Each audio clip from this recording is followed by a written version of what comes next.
Amém. Mais uma vez estamos aqui na casa de Deus para poder explanar um pouco da palavra. Eu sempre digo aos irmãos que eu sou responsável por tudo que sai da minha boca. E eu peço as orações dos irmãos que me acompanhem durante esta programação. Nós vamos falar do livro de Daniel, um dos meus preferidos na literatura. É um dos exemplos, né, de homens de Deus, de pessoas íntegras, pessoas de caráter, não só o caráter humano, mas o caráter cristão.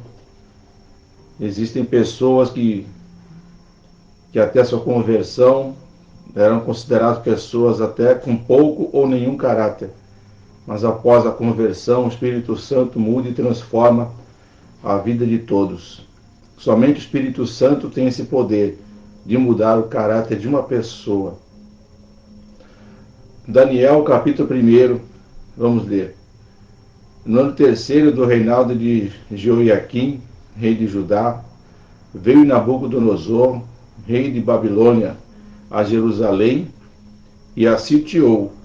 E o Senhor entregou nas suas mãos a Jeoiaquim, rei de Judá, e uma parte dos vasos da casa de Deus, e ele os levou para a terra de Siná, para a casa do seu Deus, e pôs os vasos na casa do tesouro de seus deuses. E disse o rei a Aspenaz, chefe dos seus eunucos, que trouxesse alguns dos filhos de Israel e da linhagem real e dos nobres, mancebos em quem não houvesse defeito algum, formosos de parecer, e instruídos em toda a sabedoria, e sábios em ciência, e entendidos no conhecimento, e que tivesse habilidade para viver no palácio do rei, a fim de que fossem ensinados nas letras e na língua dos caldeus. E o rei lhes determinou a ração de cada dia, da porção do manjar do rei e do vinho que ele bebia, e que assim fossem criados por 3 anos, para que no fim deles pudessem estar diante do rei.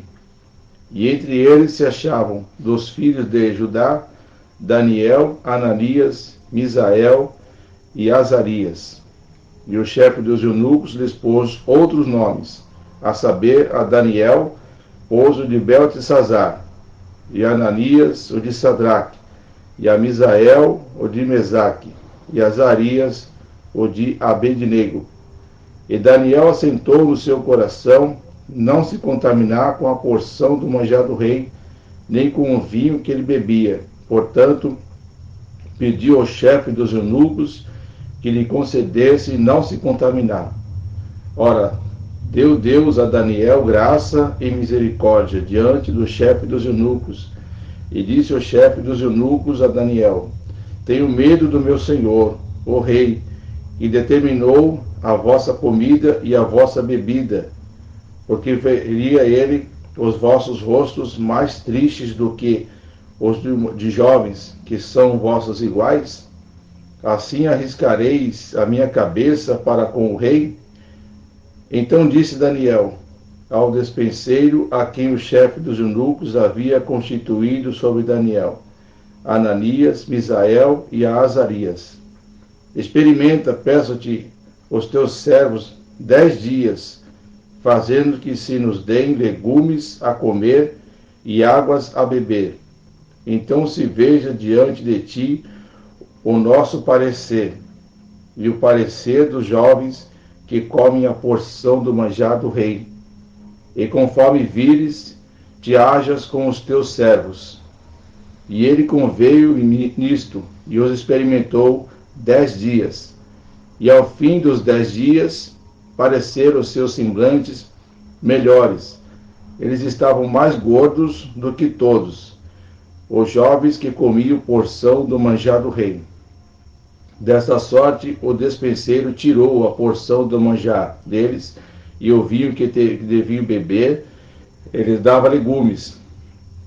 Ora, a estes 4 mancebos, Deus deu o conhecimento e a inteligência em todas as letras e sabedoria, Mas a Daniel deu entendimento em toda visão e sonhos.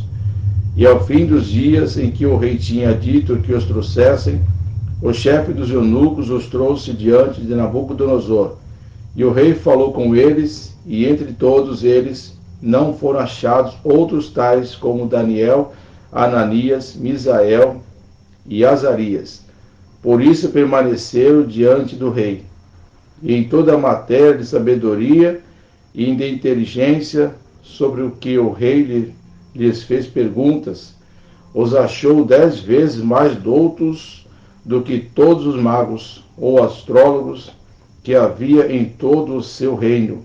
E Daniel esteve até o 1º ano do rei Ciro. Repetindo o versículo 8. E Daniel assentou no seu coração não se contaminar com a porção do manjar do rei, nem com o vinho que ele bebia. Portanto, pediu ao chefe dos eunucos que lhe concedesse não se contaminar. Então, aqui nós estamos falando de um grande homem de Deus, um grande profeta de Deus, que andava na presença de Deus.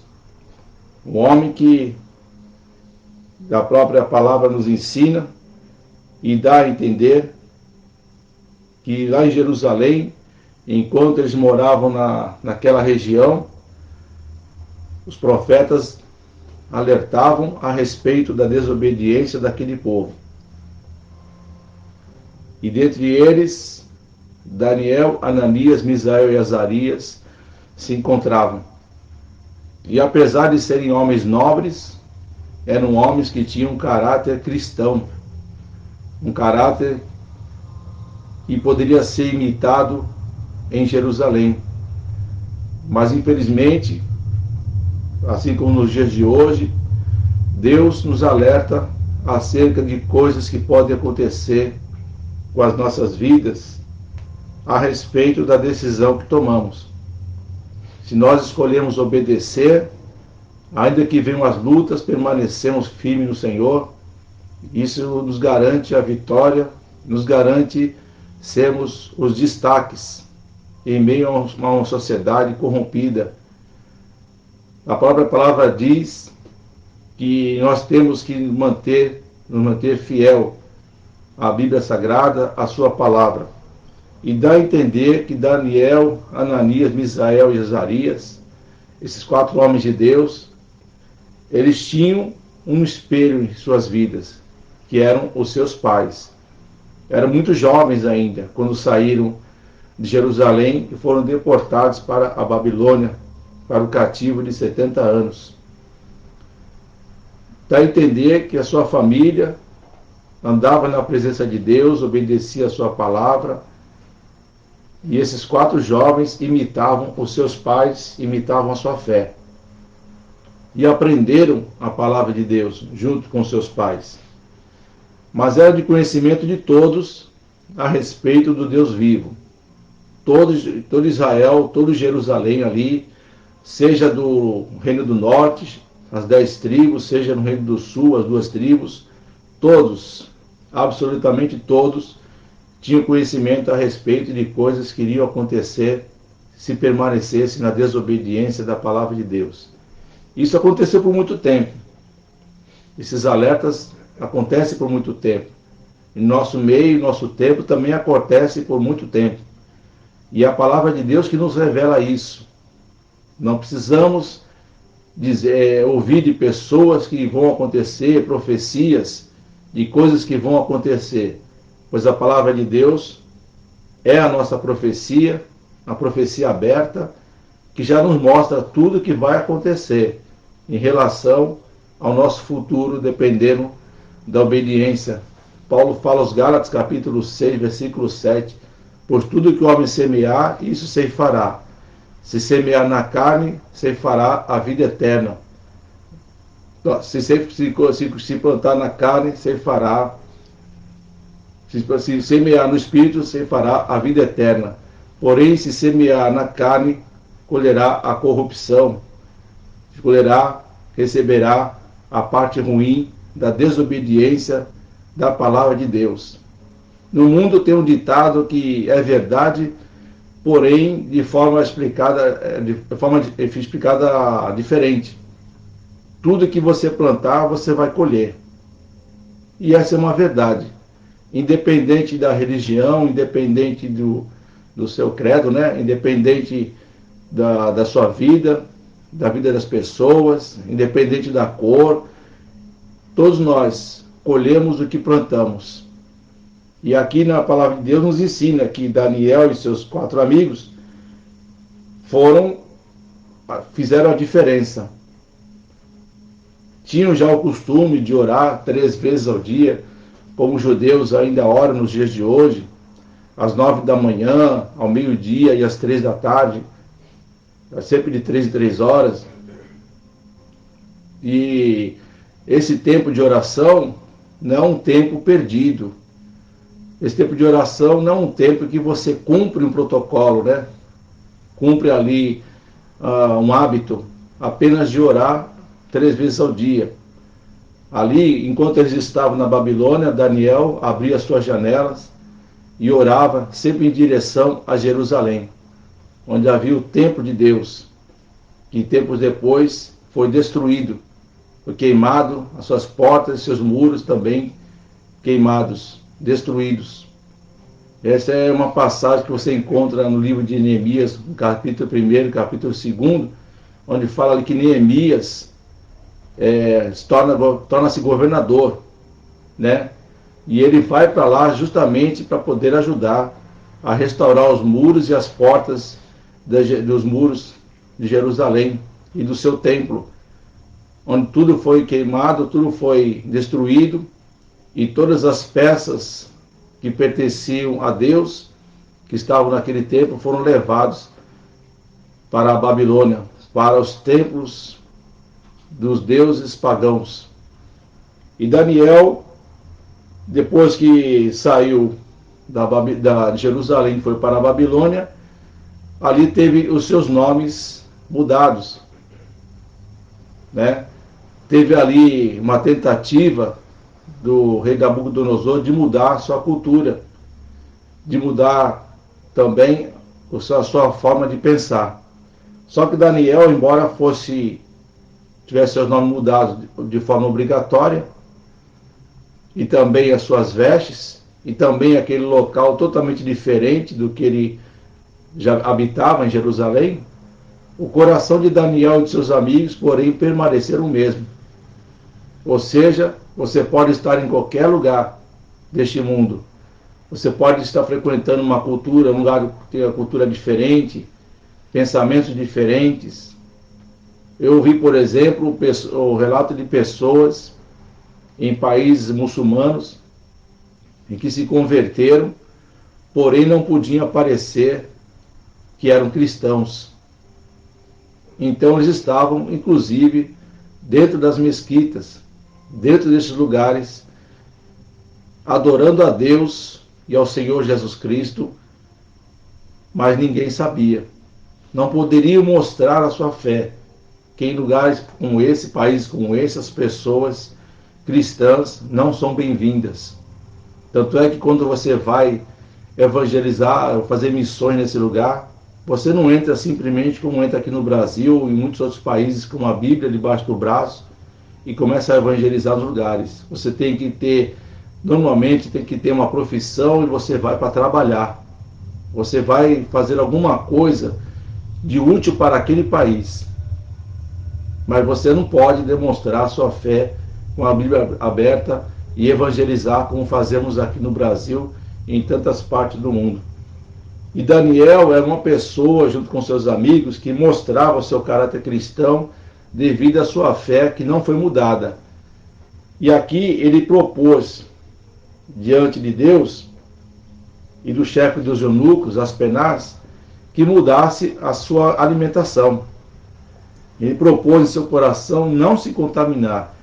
Aliás, esse é o versículo mais conhecido do livro de Daniel, que é o versículo 8. Aquele alimento que o rei desfrutava, né? Todas aquelas porções, toda aquela comida, aquele vinho, era o mesmo alimento que era oferecido aos deuses caldeus, aos deuses pagãos. E Daniel não queria se contaminar em relação a esse alimento. E quando ele fez esse pedido para Aspenaz, chefe dos eunucos, para que mudasse a sua alimentação, é claro que o chefe dos eunucos ele ficou com medo, porque ele era o responsável pela alimentação daqueles homens. E se ele deixasse mudar a sua alimentação, e por acaso, depois que estivesse frente a frente com o rei Nabucodonosor, eles poderiam ser um desastre diante do rei. Por que isso? Por causa de uma alimentação muito leve que eles estavam pedindo. Apenas legumes. Já pensou você ter uma comida leve dessa daí? Somente bebida, ou seja, água, né? E legumes. Normalmente a pessoa fica fraca, né? Existe até o chamado jejum de Daniel, que é justamente assim, água e legumes. Se você comer água e legumes num dia, vai parecer que você não está fazendo jejum nenhum, porque você está se alimentando de alguma forma. Mas você ficar 10 dias tomando água e comendo legumes, você vai emagrecer, vai perder peso, mas também pode ficar anêmico e uma série de situações pode acontecer com você, porque você não ingere as proteínas, as vitaminas que existem nos alimentos, né? Então, ao contrário do que Jesus fez, ali no capítulo 4 do Evangelho de Mateus, quando ele faz ali, toma a decisão de jejuar 40 dias e 40 noites, Jesus não comeu e não bebeu absolutamente nada. Existem até algumas questões, né, entre os cristãos em relação ao jejum. Pessoas fazem o jejum de Daniel, então ficam 10 dias comendo legumes e tomando água. Existe esse jejum daquele tempo, dos dias de Daniel. Nos dias de hoje, nós entendemos que o jejum é se abster dos alimentos.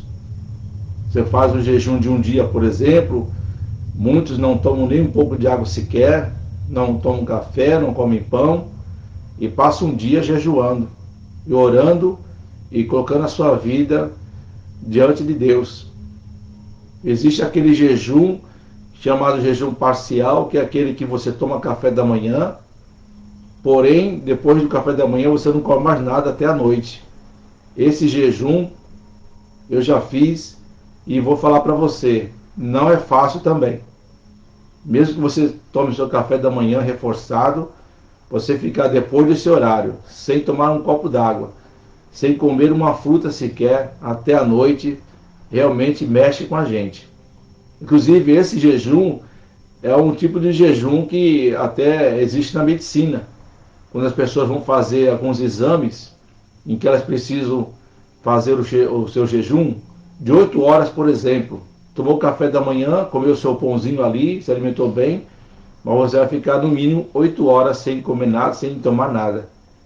Alguns exames médicos eu já fiz também, precisou agir dessa forma. E realmente não foi fácil segurar até o momento em que fiz o exame. Até porque, quando eu fico muito tempo sem me alimentar, de vez em quando eu sinto dor de cabeça. Tem pessoas que não sentem nada, apenas a fome, mas continuam se segurando até o complemento, até chegar à noite.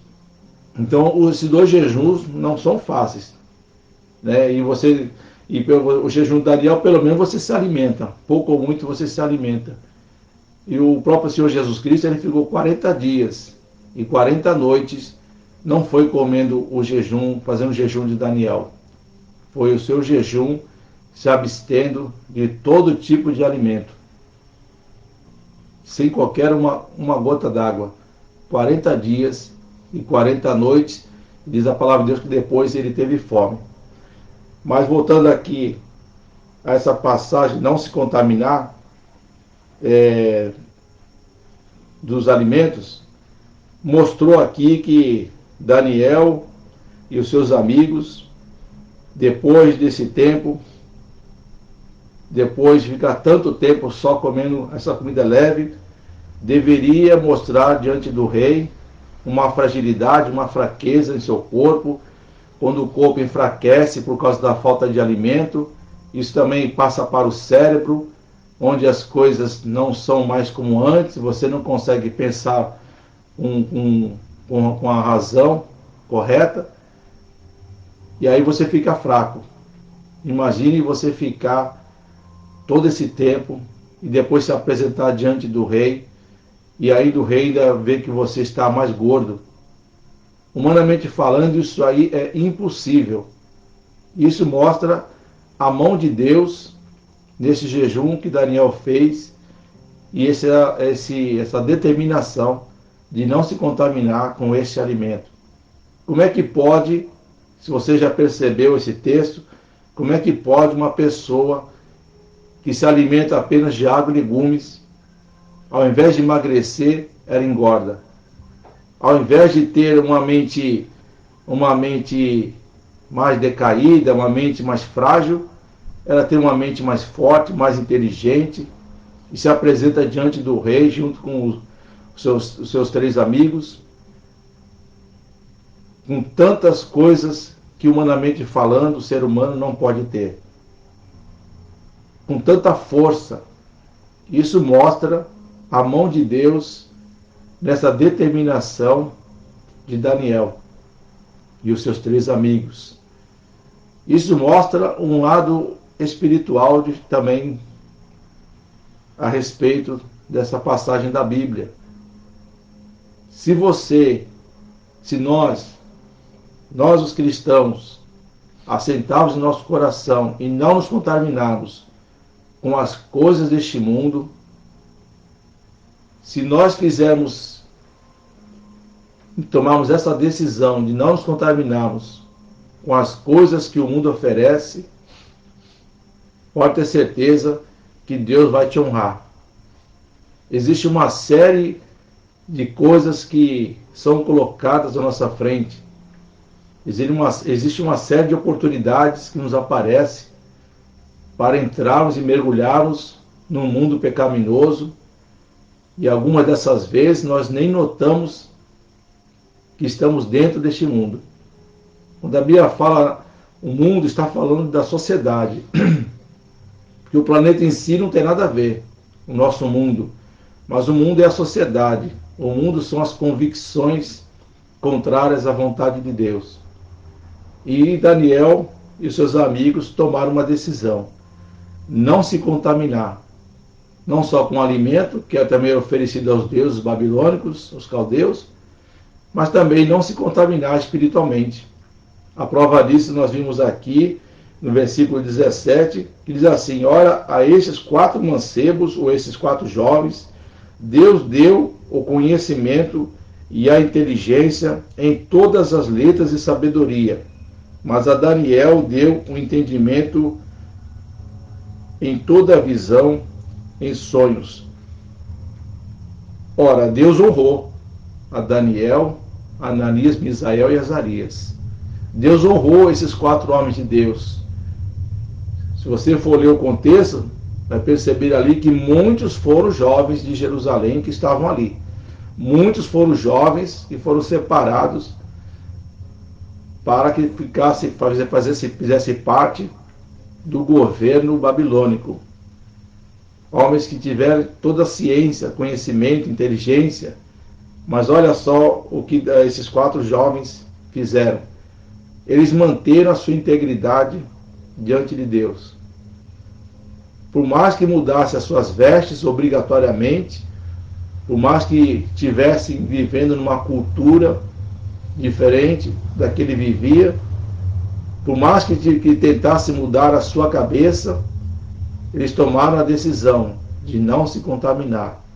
E quando nós tomamos a decisão de não nos contaminarmos com as coisas deste mundo, Deus honra.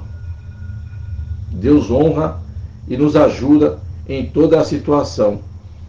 É com certeza a mão de Deus.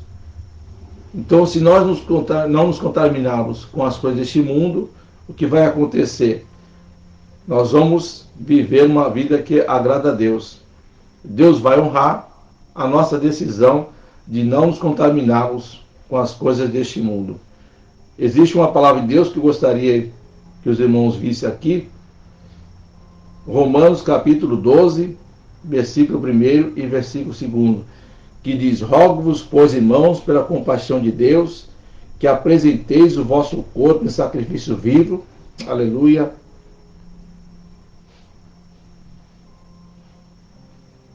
santo e agradável a Deus,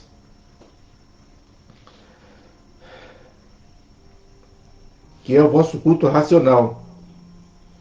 Então, o nosso corpo, como diz a palavra, é templo do Espírito Santo. E algumas vezes nos esquecemos que Deus está em nós através do seu Espírito. E nos deixamos levar pelas coisas desse mundo que agradam a nossa carne. Uma vez, eu estava estudando uma palavra do Evangelho de Mateus, que dizia ali, diz que a porta é estreita e poucos são os que entram por ela. E a porta larga, muitos são os que entram por ela. E na leitura dessa palavra, Deus me mostrou a peneira. Nessa peneira, todo mundo sabe que quem trabalha com construção civil, você coloca bastante areia, pega uma pá cheia de areia, coloca em cima da peneira, depois começa a chacoalhar ela no alto, e muita coisa sai dali. A areia boa desce, e a areia fina, aquelas pedrinhas permanecem, e essas pedrinhas são jogadas fora. Se você for ver o contexto, se você for lá usar para o lado espiritual, como Deus me mostrou, essas pedrinhas, conforme Deus me mostrou, são aqueles que permaneceram. E toda aquela areia fininha passou. Ao contrário do que significa na construção civil, essas pedrinhas são jogadas fora e a areia é usada para a construção, para fazer o trabalho. Mas espiritualmente Deus me mostrou o contrário. Poucas são as pedrinhas, poucas são aquelas coisas que sobraram na peneira. A areia fina passou, ou seja, a grande maioria passou. Passou para onde? Para fora da presença de Deus. E essas pedrinhas são aqueles que o mundo joga fora, que o mundo despreza, que são os cristãos. E esses cristãos permaneceram. Esses cristãos, Deus mostrou que são essas pedrinhas que se salvaram. E assim é. Dentro da casa de Deus existe o joio e o trigo. Se você olhar a sua vida, como você tem andado, o que você tem feito, o que você tem falado, no contexto da sua vida, se você fizer essa pergunta para você mesmo, se você é o joio ou se você é o trigo, se você tem sido o joio ou tem sido o trigo, qual seria a sua resposta hoje? Mediante a sua vida, pelo que você vive, pelo que você fala, pelo que você pensa, da forma que você age, porque tudo está no contexto da vida. E é por esse contexto que você vai se salvar ou se condenar. Talvez você esteja vivendo uma vida que aparentemente agrada a Deus. Aparentemente. Mas se você mergulhar no profundo na sua vida, você vai saber dar essa resposta. Você é joio ou você é o trigo? Você é aquelas pedrinhas que ficaram, aquelas que se salvaram, ou você é toda aquela areia que caiu, foi dispersada? Essa foi a visão que Deus me deu naquele tempo. E quando você escolhe não se contaminar, você escolhe passar por cima de muitas coisas, de muitas situações. Como disse aqui, O nosso corpo é templo do Espírito Santo. Nosso corpo tem que ser de uma forma que vivamos em sacrifício vivo, santo e agradável a Deus, que é o vosso culto racional. O culto racional não é só aquele culto que você presta aqui na casa de Deus. O culto racional é dentro de você. Você cultua a Deus em qualquer lugar. Com a sua vida você cultua a Deus. Com as suas atitudes você cultua a Deus. Com os seus pensamentos você cultua a Deus. E aqui na igreja nós cultuamos a Deus junto com os nossos irmãos, em que nos encontramos e que louvamos em conjunto, oramos em conjunto, ouvimos a palavra de Deus em conjunto, tudo junto. E Deus nos alimenta com a sua palavra que sai do púlpito através do teu servo, do servo do Senhor, quando traz a palavra de Deus. E isso, quando você chega no versículo 2, diz: e não vos conformeis com este mundo, ou seja, não vos conformeis com essa sociedade corrupta, mas transformai-vos pela renovação do vosso entendimento, para que experimenteis qual seja a boa, agradável e perfeita vontade de Deus. Não nos conformarmos com essa sociedade, não nos conformarmos com aquilo que está sendo oferecido. Nós temos visto que dentro da igreja, muitos irmãos não se parecem mais com Cristo. A Bíblia nos ensina que temos que ser parecido com Cristo. De acordo com a sua vida, você mostra com quem você é parecido. Se é parecido com Cristo, ou se você é parecido com o mundo, com essa sociedade corrupta. Mas a Bíblia fala: transformai-vos pela renovação do vosso entendimento. O que significa? Antes de você se converter, você ir numa direção. Que conversão é dar a meia volta.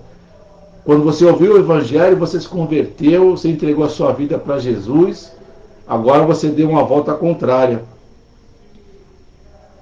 E com essa renovação da mente que Jesus traz para nós, faz com que nós sejamos cristãos obedientes ao Evangelho. Então você começa a ter uma linha de pensamento diferente. Antes você pensava como o mundo pensava. Hoje você pensa como Cristo pensa. E isso traz confronto. Confronto dentro de casa, confronto no trabalho, confronto na faculdade, confronto diante dos seus vizinhos. Porque agora a sua mente está de acordo com que você foi criado. Na criação do mundo, antes da queda de Adão e Eva, todos nós seríamos com um só pensamento. Um pensamento totalmente espiritual. Não teríamos nenhum pensamento carnal. Não teríamos nenhum pensamento humano da forma com que pensamos hoje. Mas você, diante da palavra de Deus, não se conforma com isso. Você não se conforma com isso. E começa a colocar o seu pensamento renovado. E as pessoas vão entender o seu pensamento ou não vão entender o seu pensamento. Elas vão aceitar ou não vão aceitar. Porque agora é o Evangelho de Cristo que é pregado diante dos homens. A renovação do vosso entendimento. Para que experimenteis qual seja a boa, agradável e perfeita vontade de Deus. Olha só, quando você tem o entendimento de Cristo, você vai experimentar a perfeita, agradável palavra de Deus. Foi o que aconteceu com Daniel, Ananias, Misael e Azarias. Mas estes, pelo menos, foram criados dentro da palavra de Deus. Mas também, depois que passaram para a Babilônia, se você for ler todo o histórico do livro de Daniel, você vai perceber ali que existia corrupção no governo, que existia pontos contrários contra Nabucodonosor dentro do próprio governo. E Nabucodonosor percebeu isso, a diferença dele. Então fez com que ele mudasse, não permitiu que ele mudasse a sua linha de pensamento, não permitiu que ele mudasse a sua vida. E todos viram ali a diferença em Daniel e fizeram com que eles fossem colocados entre os mais nobres. Daniel, o Beltesazar, foi colocado ali como um governador, o homem mais importante da Babilônia depois do rei Nabucodonosor. Isso fez com que a diferença perturbasse muita gente dentro daquele local. Ali foram colocados à prova diante da inveja que existia dentro daquele lugar. Se você for ali olhar o capítulo 3,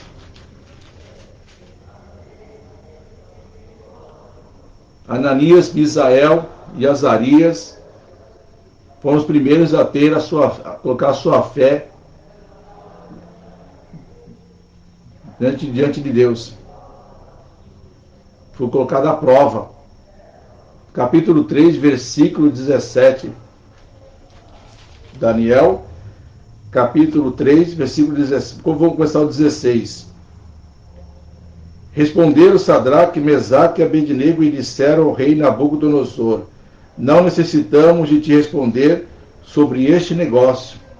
Eis que o nosso Deus, a quem nós servimos, é quem nos pode livrar. Ele nos livrará do forno de fogo ardente e da tua mão, ó rei. Olha o versículo 18. E se não, fica sabendo, ó rei, que não serviremos a teus deuses, nem adoraremos a estátua de ouro que levantaste. Então, esses 3 homens de Deus foram colocados à prova nesse momento para que adorassem a estátua de Nabucodonosor que foi levantada.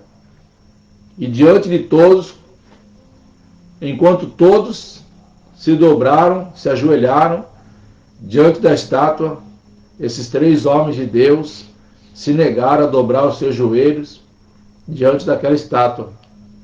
E foi dada oportunidades para ele, para que se arrependessem. E eles se mantiveram firmes e foram avisados: se não se dobrasse diante da estátua de Nabucodonosor, todos seriam mortos pelo fogo, seriam colocados dentro da fornalha, e na fornalha todos seriam mortos pelo fogo. E eles, assim mesmo dando umas 2 oportunidades pelo menos para que se arrependessem, eles se mantiveram em pé. Foram os únicos que foram destacados nesse momento, porque só eles estavam em pé e todos os outros estavam de joelhos. Não deu outra. Todos eles foram colocados dentro da fornalha de fogo, naquela fornalha onde foi pedido que acendesse cada vez, uma forma cada vez mais forte. Tanto é que quando aqueles 3 homens de Deus foram colocados dentro da fornalha, depois que foram colocados dentro da fornalha, Deus operou ali. Deus fez um milagre. Então, aqueles homens que estavam do lado de fora, eles, tomando conta da fornalha, foram queimados pelo fogo na porta daquele local. Do lado de fora ainda foram mortos. E quando os 3 amigos entraram dentro da fornalha, Nabucodonosor, quando olhou com o coração triste, e estranhou aquela movimentação lá dentro. E pergunta: não eram 3 aqueles que colocamos dentro da fornalha? E todos disseram: sim, Nabucodonosor, sim, ó rei.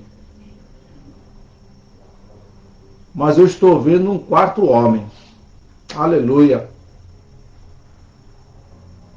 E esse homem tem as suas vestes brancas. É diferente. E de repente, eles saíram da fornalha. Humanamente falando, todos deveriam estar mortos. Mas quando saíram da fornalha, mostraram que o Deus de Daniel o Deus de Ananias, de Misael e Azarias, era um Deus poderoso. E quando eles saíram da fornalha, as suas vestes não tinham sido queimadas. Seus cabelos permaneceram intactos, sequer o cheiro do fogo estava em suas roupas, em seus cabelos, em seus corpos. Mas aqui eles colocaram, como diz no versículo 18, e se Deus não nos livrasse, caso Deus não nos livre, fica sabendo, ó rei, que não serviremos a teus deuses, nem adoraremos a estátua de ouro que levantaste. Se Deus não livrasse aqueles amigos, eles poderiam morrer. Mas morreriam com dignidade, morreriam com o mesmo caráter que demonstraram antes de entrarem na fornalha. Quando estavam na direção da fornalha, eles poderiam gritar e dizer: não nos coloque nesse lugar, não nos arrependemos. Nós nos arrependemos, vamos adorar a estátua. Mas não foi assim que aconteceu. Eles permaneceram firmes, porque os seus corações estavam enraizados na palavra. Não apenas alguém que adorava a Deus, mas alguém que estava enraizado na palavra de Deus. No Salmo 119, versículo 1 diz: escondi a tua palavra no meu coração, para eu não pecar contra ti. Meu irmão, quando você tem a palavra de Deus escondida no seu coração, você não peca contra Deus. A cultura do mundo não vai fazer com que você adore ao inimigo. Esses 3 homens de Deus foram libertos pelo 4º homem, o anjo de Deus, o anjo do Senhor, que os livrou de se queimarem. Ali mostra claramente o poder de Deus.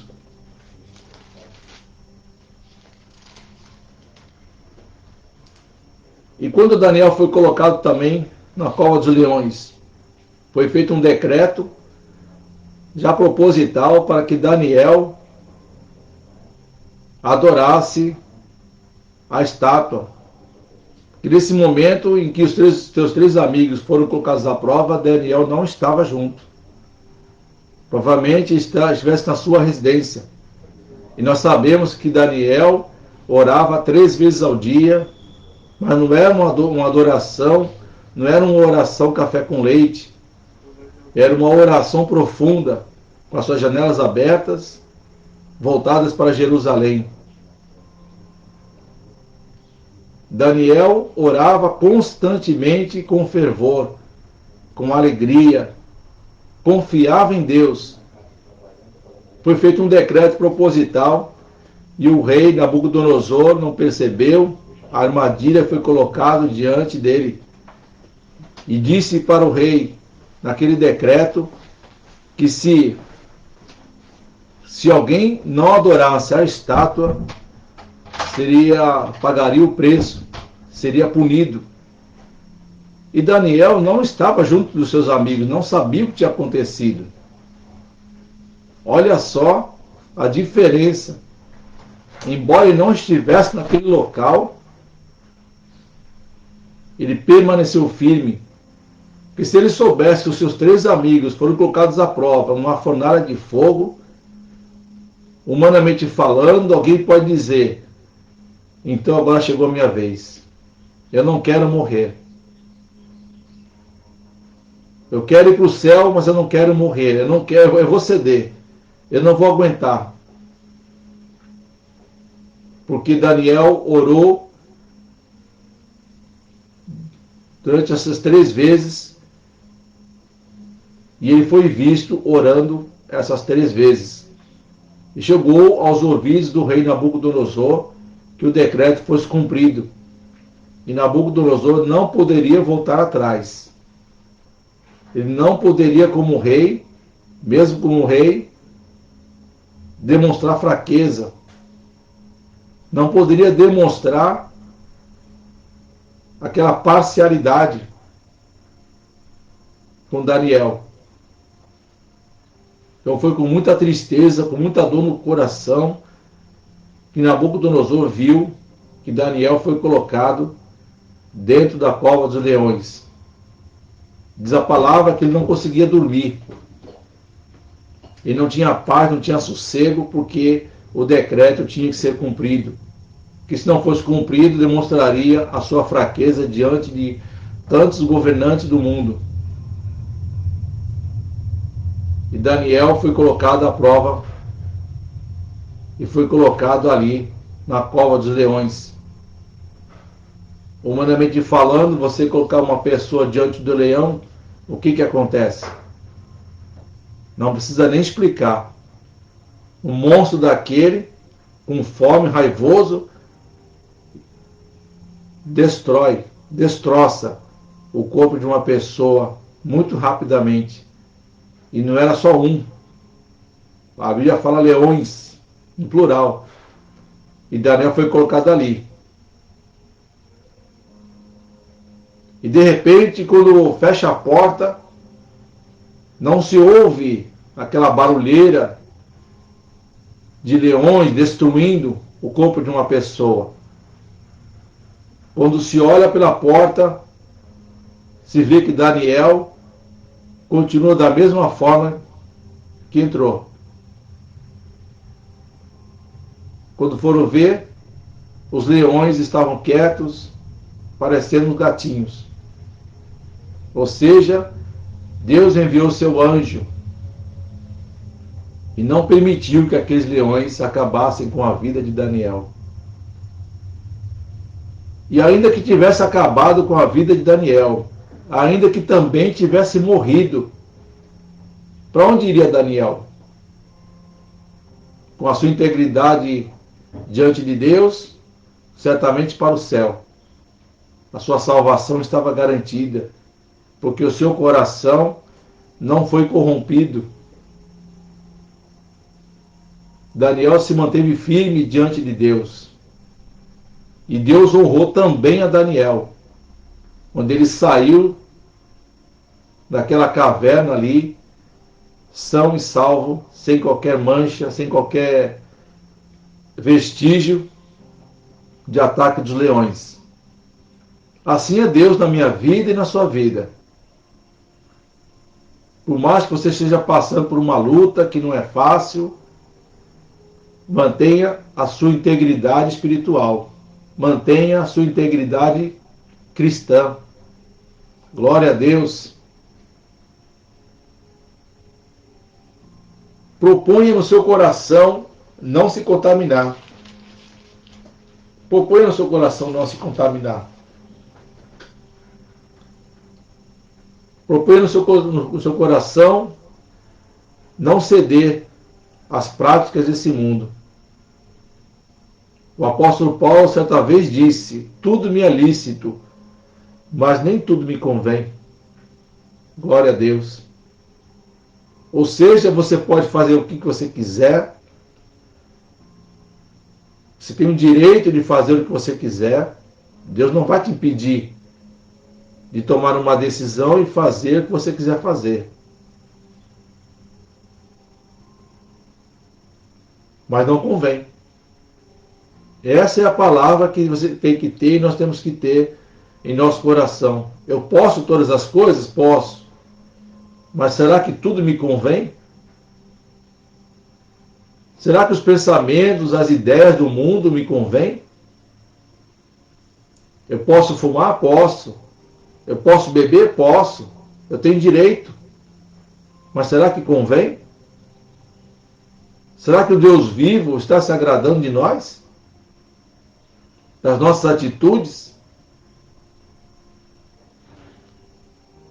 Existem alguns crentes que entendem que só por fato de terem seus nomes escritos no livro da vida, já estão salvos para sempre, porque são crentes. Só que os seus nomes podem ser apagados. E não se lembram disso. Eu estou numa igreja, estou há tantos anos na igreja, eu faço isso, eu toco, eu canto, eu prego, eu evangelizo, eu cuido das crianças, eu dou aula, eu dou estudos, trabalhamos aqui no programa de rádio, Mas isso é o suficiente para alcançarmos a nossa salvação? Será que o nosso tempo que temos na casa de Deus é o suficiente para alcançar a nossa salvação? Será que o fato de você fazer os trabalhos na casa de Deus é o suficiente para você alcançar a salvação? E o contexto das nossas vidas? Nós cometemos muitos erros e nos arrependemos desses erros. E quando cometemos erros, quando pecamos, temos um advogado diante de Deus, que é o Senhor e Salvador Jesus Cristo. Quando você pede perdão a Deus, por causa dos seus pecados, mesmo sendo crente, porque nós pecamos, crente peca, Deus te perdoa, Deus me perdoa, mas não por meu mérito, mas pelo sangue derramado do seu Filho Jesus Cristo. Por isso Ele nos perdoa. Porque um dia fomos perdoados quando Jesus morreu, ressuscitou, morreu na cruz do Calvário e ressuscitou ao terceiro dia. Ele já fez a parte dele. Quando nós nos convertemos, nós nos arrependemos, nós alcançamos a nossa salvação. Mas essa salvação é conquistada todos os dias. Essa salvação pode ser perdida a qualquer momento. Quando tomamos uma decisão de vivermos da forma que sentimos bem. Eu faço isso, eu faço aquilo, eu me sinto bem. Tudo me é lícito. Mas como eu disse aqui nesse exemplo, que essa visão que Deus me deu no passado, muitos são os que entram, muitos são os que entram pela porta larga, mas poucos são os que entram pela porta estreita. Qual será a decisão que temos que tomar daqui para frente? O que estamos fazendo, o que estamos vivendo, o que estamos falando, o que estamos pensando, a forma que estamos agindo diante de Deus, que é lícito. Pergunte para você mesmo se convém continuar dessa forma. Pergunto isso porque vai chegar o momento em que Deus vai fechar a porta dessa arca.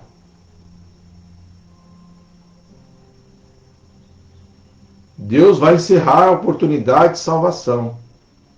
Deus nos dá muitas e muitas oportunidades. É preciso fazer essa meditação na palavra de Deus,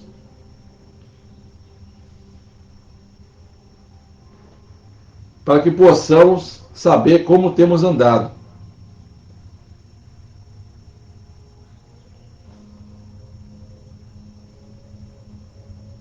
Salmo 1, versículo 1. Bem-aventurado o varão que não anda segundo o conselho dos ímpios, nem se detém no caminho dos pecadores, nem se assenta na roda dos escarnecedores. Esse versículo para você, para mim, nós nos encaixamos nele? Ou estamos fora dele? Versículo 2: Antes tem o seu prazer na lei do Senhor, e na sua lei medita de dia e de noite. Temos meditado na palavra? A palavra tem falado com a gente? Você tem lido a Bíblia? Você tem buscado a presença de Deus? Você tem meditado na palavra de Deus que você lê? E como você será se você for um homem de Deus ou uma mulher de Deus? Versículo 3: Pois será como a árvore plantada junto a ribeiros de águas, a qual dá o seu fruto na estação própria, e cujas folhas não caem, e tudo quanto fizer prosperará. É assim que o crente é. Tudo quanto fizer prosperará, pois será considerado como uma árvore que é plantada junto a ribeiros de águas, a qual dá a fruta A fruta nasce no tempo certo. Agora, se não andamos no Espírito, andamos na carne, mesmo sendo crentes, somos semelhantes aos ímpios. Versículo 4. Não são assim os ímpios, mas são como a moinha que o vento espalha. Pelo que os ímpios não subsistirão no juízo, nem os pecadores na congregação dos justos. Olha só, pelo que os ímpios não subsistirão no juízo, os ímpios. Olha na congregação, nem os pecadores na congregação dos justos. Versículo 6. Porque o Senhor conhece o coração dos justos, mas o caminho dos ímpios perecerá. Nós que temos conhecimento da palavra de Deus, precisamos sempre meditar nela, porque é ela que nos ajude. É ela que nos ajuda no dia a dia. Um dia nunca é igual ao outro. Mateus capítulo 6 fala claramente ali no final que não temos que nos preocupar com o dia de amanhã. Basta cada dia o seu mal. Todos os dias é dia de salvação. Todos os dias é dia de arrependimento. Todos os dias são dias de oportunidades que Deus nos dá para nos arrependermos. Daniel assentou no seu coração não se contaminar. Faça esse propósito. Determine o seu coração não se contaminar com a cultura do mundo, da sociedade, com as práticas da sociedade, com os pensamentos da sociedade. Tome muito cuidado com a sua vida cristã. Jesus breve vem para buscar a sua igreja e queremos estar preparados para esse grande dia. Se cometemos o erro, pedimos perdão a Deus. Peça perdão a Deus pelos seus pecados. Passe um tempo meditando na palavra. Quanto mais você medita na palavra, quanto mais você se concentra, se foca na palavra, mais o seu coração será preenchido com coisas do alto. Colossenses capítulo 3, acho que é o verso 2, que diz: pensai nas coisas que são de cima e não nas coisas que são da terra. Não quer dizer que você não tem que pensar no seu trabalho, não tem que pensar nas coisas que tem que se resolver para sua casa, mas o seu pensamento tem que estar voltado para o alto. Alto e sublime trono de Deus, onde está sentado o Todo-Poderoso. É Ele quem esquadrinha o nosso coração, nossos rins, nos conhece por dentro e por fora. Nós não conhecemos a nós mesmos. Você apenas tem um limite de conhecimento de si próprio. Mas o oculto e o profundo da sua vida, somente o Todo-Poderoso conhece. Ele sabe da nossa fraqueza. Por isso Ele dá oportunidades. Porque nós não merecíamos que o Senhor Jesus tivesse morrido na cruz do Calvário. Nós é que tínhamos que estar naquela cruz. Se o Senhor Jesus quisesse, Ele pediria uma legião de anjos que o tirasse dali. Apenas um era o suficiente. Mas Ele preferiu sofrer na própria carne a morte e morte de cruz. Por isso, antes de ir para a cruz, Ele foi chicoteado, cuspido, recebeu socos, chutes, foi colocada uma coroa de espinhos na sua cabeça, começou a sangrar, já começou perdendo sangue enquanto apanhava dos romanos, porque os judeus não queriam saber de salvação. E por causa dos judeus que não quiseram saber da salvação, que essa oportunidade foi dada para nós. Nós éramos ímpios, mas Deus, pelo seu infinito amor, pelo amor do seu Filho, nos deu essa oportunidade. E não podemos jogar fora essa oportunidade que Deus nos deu. Se você se decidir não se contaminar com as coisas que a sociedade oferece, você será como Daniel. Como diz aqui no versículo 17. Esses 4 jovens, Deus deu o conhecimento e a inteligência em todas as letras e sabedoria, mas a Daniel deu um entendimento em toda a visão e sonhos. Você vai engordar.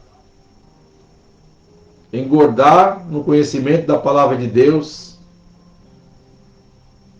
Ser inteligente, ser sábio, crescer na graça e no conhecimento da palavra de Deus. É preciso ler a Bíblia. Mesmo sem vontade, determine o seu coração. E a partir de hoje eu vou ler a Bíblia. Eu vou estudar a palavra. Eu vou orar. Não precisa começar orando 3 vezes ao dia, como fez Daniel. Mas nós precisamos ter um momento dedicado à oração. Quando você ora, você fala com um amigo, você fala com uma pessoa especial. E essa pessoa especial é a pessoa de Deus. O Todo-Poderoso, o Criador dos céus e da terra. Você ora sempre em nome do Senhor Jesus Cristo, o Alfa e o Ômega, o princípio e o fim, o príncipe da paz, Deus forte, Pai da eternidade. Olha que maravilha. Determine no seu coração não se contaminar. Tome posse da palavra de Deus, ainda com suas falhas, as suas fraquezas, Deus vai nos fortalecer. Peça perdão a Deus pelos seus pecados, converse com Deus, peça a ajuda de Deus. Se já faz tempo que você não ora, você vai voltar a orar. Se já faz tempo que você não lê a Bíblia, você vai voltar a ler a Bíblia. Se já faz tempo que você não fala em línguas estranhas, você vai voltar a falar em línguas estranhas. Se já faz tempo que você não consegue adorar a Deus, louvar a Deus com as mãos para o alto, você vai voltar a louvar a Deus. Tudo vai voltar desde o início, quando você conheceu o Senhor Jesus Cristo, quando você se converteu de verdade. Deus nos ama, mesmo nas nossas fraquezas. Ele nos conhece, sabe da nossa fragilidade. Mas Ele também sabe que temos que tomar uma decisão. Uma decisão de agradá-lo, de buscar a sua presença. Não coloque os seus olhos nas dificuldades. Quando colocamos nossos olhos na dificuldade, dizemos para nós mesmos, os nossos problemas são mais fortes do que Deus. É isso que nós estamos fazendo. Os meus problemas são mais fortes do que o Deus que eu vivo, que eu sirvo. Mas quando você se foca em Deus, você sabe que Ele é o Deus forte, Deus Todo-Poderoso, e que Ele tem o poder de mudar a minha vida e a sua vida. Busque a Deus enquanto se pode achar, invocai-o enquanto está perto. Deus quer nos dar essa oportunidade. Vamos orar. Santíssimo Deus, Pai de nosso Senhor e Salvador Jesus Cristo, nós pedimos a Deus que o Senhor nos fortaleça, que o Senhor nos ajude, Senhor, a tomar a decisão, aleluia, de não nos contaminarmos com essa sociedade corrupta, com essa política suja, contra o inimigo das nossas almas que está por trás de tudo isso. Nos ajude, Senhor Deus, a rejeitarmos todo o alimento que não vem de Ti.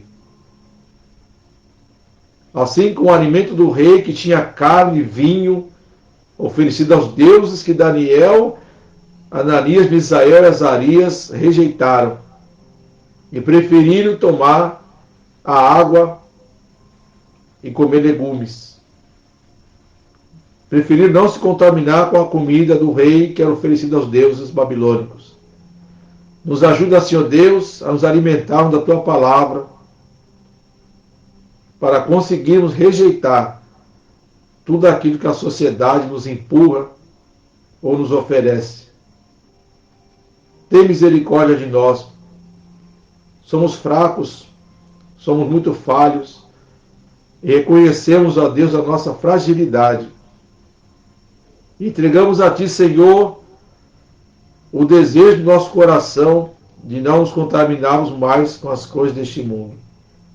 Por isso, Senhor, te pedimos, nos dá força para vencermos o pecado. Dá-nos força para vencermos tudo aquilo que nos oferece. Renova as Tuas misericórdias no nosso meio. Perdoa os nossos pecados. Nos ajuda, Pai, pois temos uma caminhada para o céu. Nos ajuda na nossa fraqueza.